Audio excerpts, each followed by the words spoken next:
Hello everyone, good afternoon.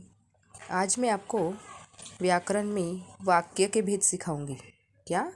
वाक्य के भेद। तो वाक्य किसे कहते हैं? शब्दों के ऐसे सार्थक समूह को वाक्य कहते हैं। शब्द है और शब्दों का एक समूह बनता है। इस समूह को क्या कहते हैं? वाक्य कहते हैं।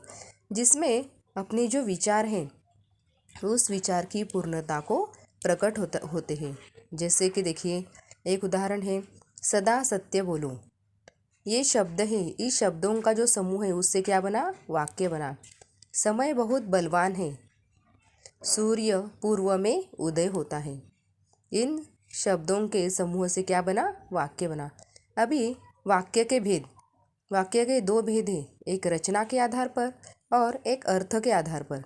आज मैं आपको रचना के आधार पर वाक्य के भेद सिखाऊंगी। रचना के आधार पर वाक्य के तीन भेद हैं, सरल वाक्य, संयुक्त वाक्य और मिश्र वाक्य। तो सरल वाक्य किसे कहते हैं?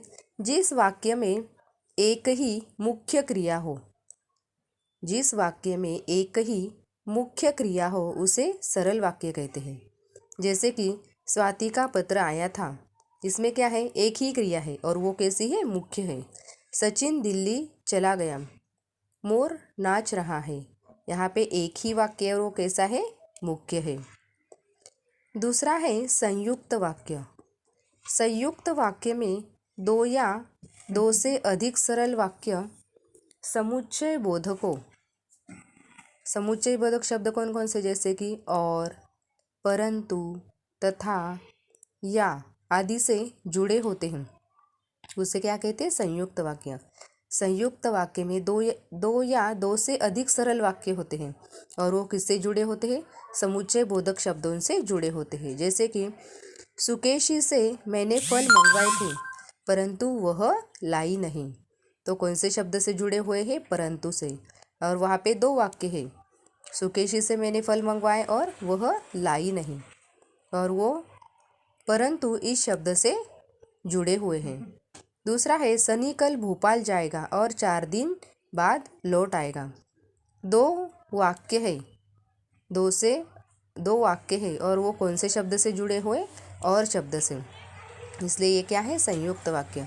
मैं कल बीमार थी इसलिए स्कूल नहीं आ सकी। मैं कल बीमार थी और स्कूल नहीं आ सकी। इन दो वाक्यों को इसलिए इस समुच्चय बोधक शब्द से जुड़ा हुआ है। सरल वाक्य, संयुक्त वाक्य समझ में आए। उसके बाद है मिश्र वाक्य।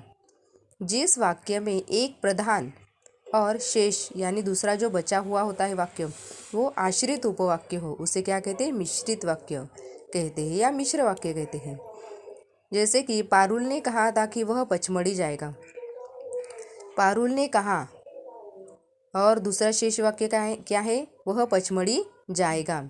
एक प्रधान वाक्य होता है और जो दूसरा वाक्य होता है वो क्या होता है?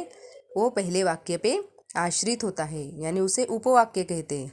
उसे क्या कहते हैं? मिश्र वाक्य। यह वही घड़ी है जो ऐश्वर्या लाई थी। ये क्या है? मुख्य वाक्य, प्रधान वाक्य पे शेष वाक्य क्या है? आश्रित है। क्योंकि कल बहुत तेज बारिश थी इसलिए सभी दुकानें बंद थी।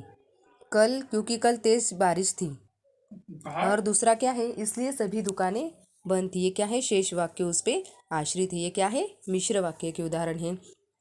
आज हमने वाक्य के तीन भेद देखे। कौन कौन से? सरल वाक्य, संयुक्त वाक्य और मिश्र वाक्य। ये वाक्य के भेद अच्छे से समझकर अपनी नोटबुक में लिख लीजिए। Thank you very much.